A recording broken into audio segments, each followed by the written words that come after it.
Assalamualaikum warahmatullahi wabarakatuh. Salam sejahtera untuk kita semua. Shalom. Perkenalkan, kami dari kelompok 6, kelas Sistem Informasi 301, Universitas Cyber Asia. Dalam video ini, kami akan mempresentasikan tugas kami dengan judul Analisis Demokrasi, Bentuk-bentuknya serta Pelaksanaannya di Indonesia. Dalam video ini, yang akan menjelaskan ada Kak Demas, saya sendiri, dan Kak Japarianto. Silahkan untuk Kak Demas memulai pembahasan pertama. Pembahasan pertama ada sejarah singkat demokrasi. Demokrasi pertama kali diperkenalkan di negara bagian Athena oleh Cleisthenes pada 508 sebelum Masehi. Bentuk demokrasi di Athena yaitu demokrasi langsung. Lanjut masuk ke abad pertengahan sekitar 6-15 Masehi di Eropa Barat. Gagasan demokrasi menurut Athena tidak dipergudangkan lagi, sebab salah satu parlemen Inggris melalui dokumen Magna Carta dalam pembahasan kekuasaan raja. Parlemen pertama yang dipilih rakyat adalah Parlemen de Montfort di Inggris pada tahun 1265. Kemudian kekuasaan parlemen bertambah secara bertahap pada abad-abad berikutnya. Demokrasi berasal dari kata Yunani yaitu demos, yang artinya rakyat, dan kratos, yang artinya pemerintahan. Demokrasi menurut para ahli. Demokrasi menurut Abraham Lincoln yaitu pemerintahan dari, oleh, dan untuk rakyat. Menurut Kranemuk, demokrasi berasal dari kata Yunani yaitu demos dan kartos. Jadi demokrasi berarti cara memerintah dari rakyat. Menurut Charles Costello, demokrasi adalah sistem sosial dan politik pemerintahan diri dan kekuasaan pemerintahan yang dibatasi hukum dan kebiasaan untuk melindungi hak-hak perorangan warga negara. Menurut Kunjoro Purbopranoto, demokrasi adalah negara yang pemerintahannya dipegang oleh rakyat. Hal ini berarti suatu sistem di mana rakyat diikutsertakan dalam pemerintahan negara. Namun, menurut Haris Suce, demokrasi adalah pemerintahan rakyat karena itu kekuasaan melekat pada rakyat. Dalam berdirinya demokrasi sendiri, tentu ia tidak bisa lahir begitu saja. Demokrasi dibangun melalui sejarah, pengalaman nyata, eksperimen sosial dalam tata kehidupan bermasyarakat dan bernegara, serta eksperimen sosial dalam tata pemerintahan. Demokrasi sama artinya dalam hal ideologi terbuka.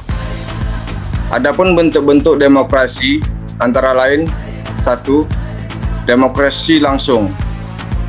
Demokrasi ini mengikutsertakan rakyat dalam menentukan kebijakan negara. Contohnya, pemilihan umum, pemilihan ketua OSIS, unjuk rasa, memberikan pendapat secara langsung dalam rapat, memilih suara terbanyak.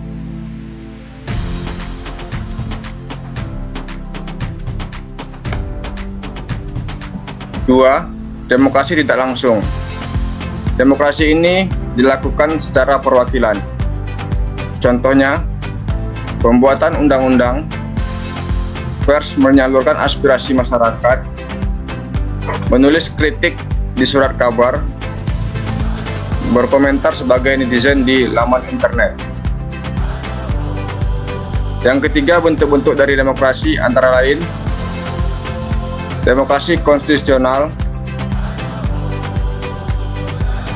Demokrasi ini didasarkan pada kebebasan atau individualisme. Contohnya, aksi demo, pelaksanaan pemilu, serta forum bebas dan terbuka.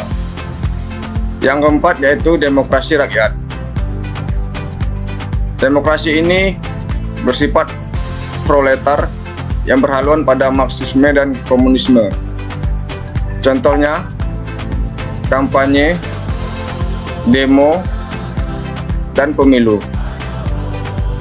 Bentuk demokrasi lainnya yaitu ada demokrasi Pancasila, berlaku di Indonesia, yang sumber dan tata nilai sosial dan budaya bangsa Indonesia serta berasaskan musyawarah. Contoh dari demokrasi Pancasila yaitu 1. Menghargai pendapat, sikap, atau karakter sesama anggota keluarga. Yang kedua, melaksanakan pemilihan ketua OSIS atau ketua kelas. Yang ketiga, menghindari segala bentuk kekerasan terhadap orang lain. Bentuk demokrasi selanjutnya yaitu demokrasi formal. Demokrasi yang menjunjung tinggi persamaan di bidang politik tanpa disertai upaya untuk mengurangi kesenjangan di bidang ekonomi. Contoh dari demokrasi formal, adanya perbedaan lembaga-lembaga perwakilan rakyat. Yang kedua, ada negara membebaskan kesenjangan dalam bidang ekonomi. Lanjut di bentuk demokrasi yang selanjutnya, demokrasi material. Demokrasi menitikberatkan pada upaya menghilangkan perbedaan dalam bidang ekonomi dan bidang politik, dihilangkan persamaannya. Contoh dari demokrasi material yaitu segala sumber produksi dan alat dikuasai penuh oleh pemerintah, sehingga pihak swasta dan individu tidak dapat mengembangkan industrinya sendiri. Contoh bentuk demokrasi yang lainnya adalah demokrasi gabungan. Demokrasi yang mengambil kebaikan dan membuang keburukan dari demokrasi formal dan material. Contoh dari demokrasi gabungan yaitu demokrasi di Indonesia saat ini. Pembahasan prinsip demokrasi. Robert Dahy dan kawan-kawan pada tahun 2008 menyatakan bahwa 1. Adanya pengawasan atas keputusan pemerintahan oleh lembaga legislatif dalam kurung DPR dan DPRD. Kedua, adanya pemilihan yang teliti dan jujur. Yang ketiga, adanya hak-hak memilih dan dipilih. Keempat, adanya kebebasan berpendapat tanpa ancaman. Yang kelima, adanya kebebasan mengakses informasi. Adapun pelaksanaan demokrasi dalam sejarah negara Indonesia antara lain yaitu pertama, pada periode 1945 sampai periode 1959 melakukan pelaksanaan demokrasi dalam sistem demokrasi parlementer. Yang kedua, pada periode 1959 sampai dengan 1965, Indonesia melakukan demokrasi dalam bentuk demokrasi terpimpin. Yang ketiga, demokrasi yang dilaksanakan pada periode 1966 sampai dengan 1998, yaitu demokrasi Pancasila pada era Orde Baru. Yang keempat, pada periode 1999 sampai saat ini, Indonesia melakukan demokrasi Pancasila di era reformasi. Adapun pelaksanaan demokrasi di Indonesia pada periode 1945 sampai dengan periode 1959 yaitu demokrasi parlementer. Adapun yang terjadi pada saat demokrasi parlementer antara lain berlaku sebulan setelah proklamasi kemerdekaan. Yang kedua, diperkuat dalam Undang-Undang 1950 yang menetapkan berlakunya sistem parlementer di mana badan eksekutif terdiri dari Presiden sebagai kepala negara konstitusional dan menteri-menterinya bertanggung jawab politik. Yang ketiga, terjadinya fragmentasi partai-partai politik usai kabinet ini jarang bertahan lama. Koalisi yang dibangun dengan gampang pecahnya. Hal ini mengakibatkan destabilisasi politik nasional. Yang keempat, tidak memilihnya anggota-anggota partai yang tergabung dalam konstitusi untuk mencapai konsensus mengenai dasar negara untuk Undang-Undang Dasar baru. Dilakukan oleh Insinyur Soekarno, dikeluarkannya Dekret 5 Juli yang memberlakukan kembali Undang-Undang 1945. Dengan demikian demokrasi parlementer berakhir. Yang kedua, pelaksanaan demokrasi pada periode 1959 sampai dengan 1965, yaitu demokrasi terpimpin. Secara konsepsional memilih kelebihan mengatasi permasalahan masyarakat yang dilihat dari amanat Presiden Soekarno pada Konstitusi 22 April 1959 tentang pokok-pokok demokrasi yang secara garis besar menyatakan demokrasi terpimpin meliputi semua dan cocok dengan kepribadian bangsa. Adapun prakteknya, sistem politik demokrasi terpimpin diwujudkan dalam implementasi kedudukan lembaga-lembaga negara justru bertentangan dengan Undang-Undang 1945. Banyak sekali tindakan yang menyelewengkan terhadap ketentuan-ketentuan Undang-Undang Dasar 1945 seperti pada tahun 1960, yaitu Insinyur Soekarno membubarkan DPR hasil pemilihan umum.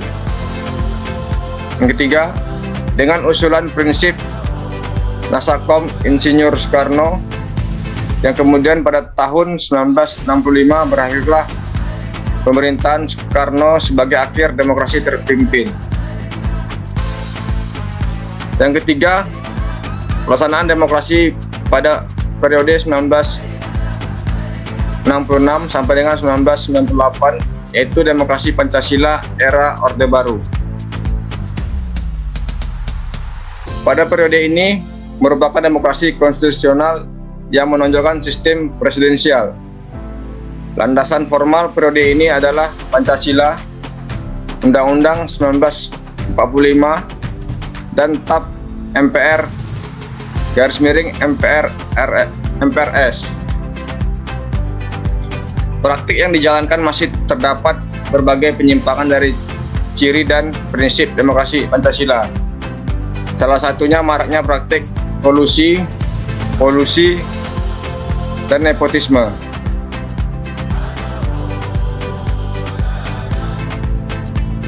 Yang keempat, pemerintah Orde Baru berakhir setelah Soeharto dilengsarkan pada tanggal 21 Mei 1998. Adapun pelaksanaan demokrasi pada periode 1999 sampai saat ini, yaitu demokrasi Pancasila era reformasi. Adapun pelaksanaan demokrasi ini dimulai saat Presiden Habibie memulai menjalankan demokrasi dengan jalan kebebasan pers dan kebebasan berbicara.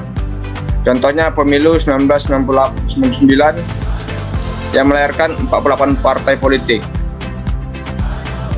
Yang kedua, terdapat perubahan pelaksanaan demokrasi Pancasila di era reformasi, yaitu pemilu lebih demokratis, parpol lebih mandiri, lembaga demokrasi lebih berfungsi, dan konsep trias politika bersifat otonom penuh. Yang ketiga, agenda utama reformasi adalah pemberantasan KKN, kebebasan berpendapat, penegakan hukum, dan jaminan pelaksanaan HAM. Yang keempat, dalam perkembangannya setelah rezim Habibie diteruskan oleh Abdurrahman Wahid hingga saat ini sampai dengan pemerintahan Presiden Joko Widodo. Adapun demokrasi era Pancasila reformasi mengikuti perkembangan zaman, terjadi demokrasi di media sosial oleh semua kalangan, sehingga bukan hanya sebagai sarana pembelajaran sosial tetapi juga dijadikan masukan oleh pemerintah dalam bentuk kebijakan yang akan diturunkan. Kita masuk dalam sistem pemerintahan dengan penerapan demokrasinya. Menurut Philip, demokrasi merupakan suatu sistem pemerintahan di mana pemerintah dimintai tanggung jawab atas tindakan-tindakan mereka di wilayah publik oleh negara. Bertindak secara tidak langsung melalui kompetisi dan kerjasama dengan para wakil mereka yang telah dipilih. Nah, sistem pemerintahan negara adalah sistem hubungan dan tata kerja antara lembaga-lembaga negara atau 3 poros kekuasaan, yaitu lembaga eksekutif, lembaga legislatif, dan lembaga yudikatif. Sistem pemerintahan berkaitan dengan mekanisme yang dilakukan pemerintah dalam menjalankan tugas. Secara garis besar, sistem pemerintahan dibedakan dalam 2 hal, yaitu sistem pemerintahan presidensial dan sistem pemerintahan parlementer. Yang pertama, kita melihat sistem pemerintahan presidensial. Sistem pemerintahan ini merupakan sistem yang terpusat pada kekuasaan presiden sebagai kepala pemerintah sekaligus sebagai kepala negara. Ada beberapa ciri dalam sistem pemerintahan presidensial, di antaranya yang pertama, kepala negara juga menjadi kepala pemerintahan, seperti penjelasan dari definisinya. Kemudian yang kedua, pemerintah tidak bertanggung jawab kepada parlemen. Ketiga, menteri-menteri diangkat dan bertanggung jawab kepada presiden. Dan yang terakhir, posisi eksekutif dan legislatif sama-sama kuat. Indonesia merupakan negara dengan sistem pemerintahan presidensial. Hal ini didasarkan pada kesepakatan pendiri bangsa atau founding father dalam sidang Badan Penyelidik Usaha-Usaha Persiapan Kemerdekaan Indonesia atau BPUPKI pada 29 Mei sampai 1 Juni dan pada tanggal 10 sampai 17 Juli tahun 1945.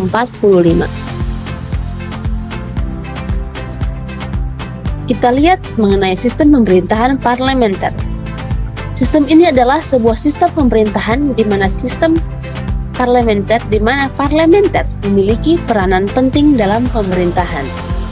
Nah, karakteristiknya adalah peran kepala negara hanya bersifat simbolis dan seremonial, serta mempunyai pengaruh politik yang terbatas. Meskipun kepala negara tersebut mungkin saja seorang presiden, kedua cabang kekuasaan eksekutif dipimpin seorang perdana menteri atau kanselir yang dibantu oleh kabinet yang dapat dipilih dan diberhentikan oleh parlemen.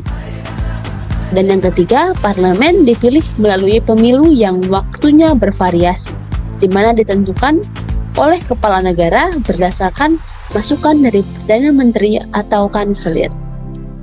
Sistem parlementer menjadi bagian dari sistem pemerintahan yang digunakan oleh Indonesia sejak tahun 1945 sampai 1959 dengan konstitusi berbeda, yaitu Konstitusi RIS 1949 dan Undang-Undang Dasar 1950. Kemudian kita masuk kepada pendidikan demokrasi. Pendidikan demokrasi adalah pendidikan yang memberikan kesempatan yang sama kepada setiap anak untuk mendapatkan pendidikan di sekolah sesuai dengan kemampuannya. Sedangkan dalam pendidikan itu sendiri Demokratis ditunjukkan dengan pemusatan perhatian suatu usaha pada si anak didik dalam keadaan sewajarnya, baik itu intelijensi, kesehatan, serta keadaan sosial. Demokrasi pendidikan merupakan pandangan hidup yang mengutarakan persamaan hak dan kewajiban serta perlakuan yang sama di dalam berlangsungnya proses pendidikan antara pendidik dan anak didik, serta juga dengan pengelola pendidikan. Karena itulah pendidikan demokratis dalam pengertian yang luas patut selalu dianalisis, sehingga memberi manfaat dalam praktek kehidupan dan pendidikan, paling tidak mengandung hal-hal berikut ini. Yang pertama, rasa hormat terhadap harkat sesama manusia. Kemudian setiap manusia memiliki perubahan ke arah pikiran yang sehat atau yang lebih positif, dan rela berbakti untuk kepentingan serta kesejahteraan bersama.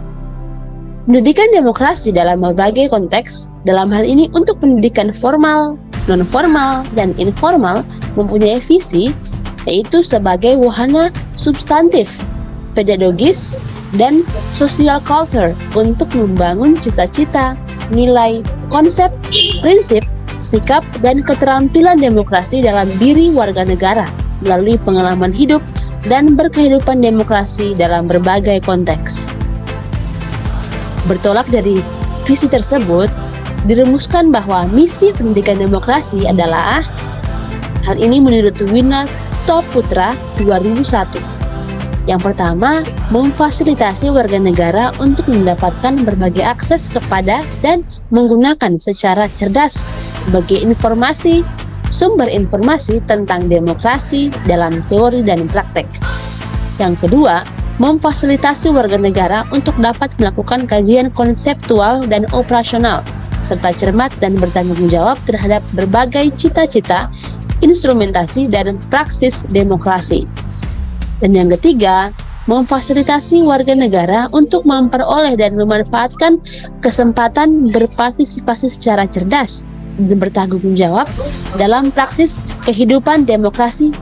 Yang ketiga, memfasilitasi warga negara untuk memperoleh dan memanfaatkan kesempatan berpartisipasi secara cerdas dan bertanggung jawab dalam praksis kehidupan demokrasi di lingkungannya. Pendidikan demokratis memiliki konsekuensi bagi terbentuknya desentralisasi kewenangan, di mana pengelolaan pendidikan akan banyak ditentukan oleh pelaksana langsung, baik pengelola, tenaga pendidikan, maupun masyarakat dalam menciptakan isi atau materi sistem pembelajaran, termasuk pengembangan kualitas peserta didik. Di sisi lain, pendidikan demokratis akan berdampak pula pada aspek kurikulum, efisiensi administrasi, pendapatan, dan biaya pendidikan, serta pemerataan terhadap perolehan pendidikan masyarakat. Untuk bahan diskusi yang kami berikan, yaitu adalah apakah nilai-nilai demokrasi dilaksanakan saat proses perkuliahan dalam kelas di Universitas Cyber Asia, mengingat sistem perkuliahan bersifat online. Jelaskan dan sebutkan contoh. Sekian presentasi yang bisa kami berikan. Apabila ada kekurangan dalam penyajian atau penjelasan yang kami berikan, mohon dimaafkan. Untuk itu kami berharap ada masukan maupun kritikan yang dapat membangun untuk lebih memperbaiki materi yang kami sajikan ke depannya agar lebih baik. Assalamualaikum warahmatullahi wabarakatuh. Salam sejahtera untuk kita semua.